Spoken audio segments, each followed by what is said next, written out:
the extremely tough Dark Richie. Moments from Richie back, having captured all the major Oceanic titles. Now 25-year-old Tim was determined to defend them. The 16-3 Jake Brubaker promised to shock the world but was treated to a classic boxing menu of crosses, hooks, and uppercuts. Here's Tszyu, but he's wearing shots. Tszyu was sharp shooting from a distance, with a big, hurting the opponent as he came in.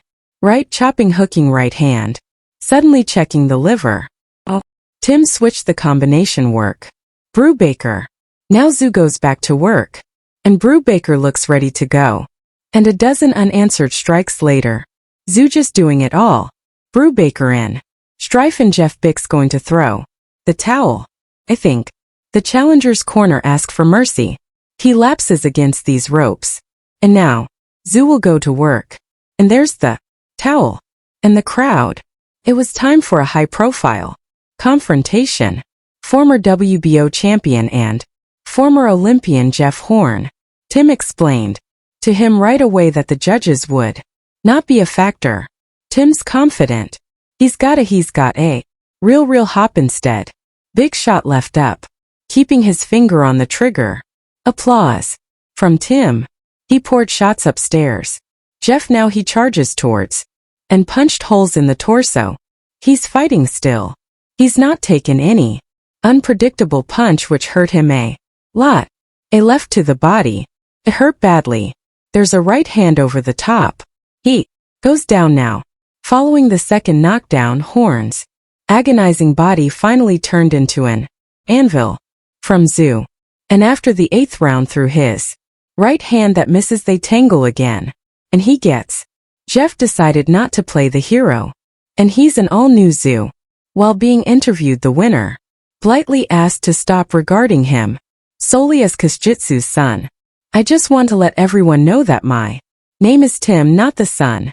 At the end of 2020, Tim locked horns with Bowen Morgan, WBU title holder, on a streak of 14. The bout was the main event in a packed stadium in Sydney. Main events. The ring general scouted was the lead hands man. Minders Morgan added the right to the equation shortly. Yeah, it looks bigger. Very. And proceeded to bombard the midsection with that right hand and goes to the zone, but Tszyu's there. The uppercut caught the foe off guard, prompting him to take a rest. Over the top in Tszyu's. The referee decided to give the crowd what they came for, and he wasn't wrong. Applause. Parking Morgan into the corner in one fell swoop. Tszyu justified his nickname, the Soul Taker, over, and addressed his biggest fan in his post-fight speech. Dad, how do you feel? Is everything okay? In 4 years as a pro, Tim became Australia's premier boxing star and the top contender on the world stage. And yet, no matter how hard Tszyu Jr. tried to step out of the shadow casted by his father, he increasingly resembled him. Inside the ring, in the spring of 2021, he met Dennis Hogan, a former WBC title challenger with 28 victories and 3 losses. The Irishman looked to upset the apple cart with a single leg takedown attempt, but Tszyu quickly reminded him of the rules of pugilism. Applause. He prioritized bodywork, and by the end of the 3rd round, Hogan felt the taste of his own liver. Now solely relying on a Hail Mary, the Aussie did not deviate from the breadbasket bombing plan. After thoroughly damaging the midsection, in the 5th, Tszyu tricked Dennis by turning a hook into an uppercut and forced the red corner to save their fighter. Moments later, on a hot run of 18 wins, Tim faced some resistance in the form of Steve Spark. Shots from Spark. Tszyu engaged in a back-and-forth affair. Stevie Spark. He throws his overhead to Spark. And there's another. And dragged his enemy into a grueling brawl already in the 2nd stretch. Right hand big shot. He goes to the body. And Spark covers up, skillfully mixing it up.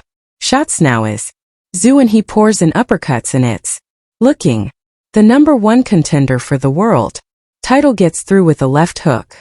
Again and uppercuts. Spark wore it well, and the body he goes. and untidy from Sparks' shots and tries to work. During the break, Sparks' corner knocked over the bucket of ice as if accidentally, just unlucky, trying to avoid the inevitable on the ridge there over the top. With that shoddy Spark, he has a good, and he goes to the body of the Tszyu. Body shot. That hurt him. Down goes Stevie Spark, not willing to surrender.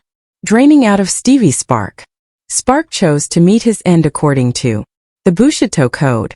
Yeah, he's shot again. And down he goes. Hard. And that'll do it. No.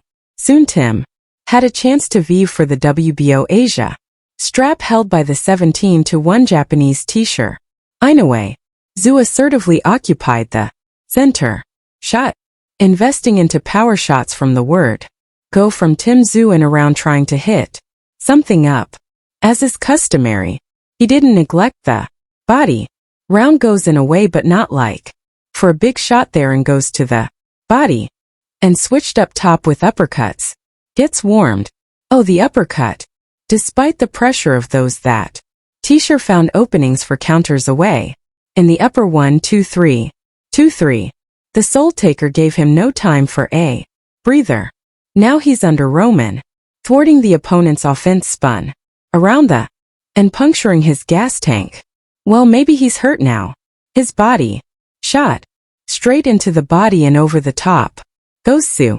And underneath the peak in the 7th round, he finally managed to stagger the samurai from Tszyu and around the guard to the gloves, and now sought to overwhelm him. Something big, but it's Tszyu who produces. And to the body he goes. The resilient Japanese spirit not only stayed upright but brazenly retaliated away. Nevertheless, Tszyu continued to bulldoze forward. He sat down on that right hand and eventually forced him to touch the canvas in the 12th. Now Tszyu's finding that right hand and wants his stoppage, but it'll take something enormous to get this man out of here. Chasing. Still going hard. He's still got to do. T-shirt was dead set to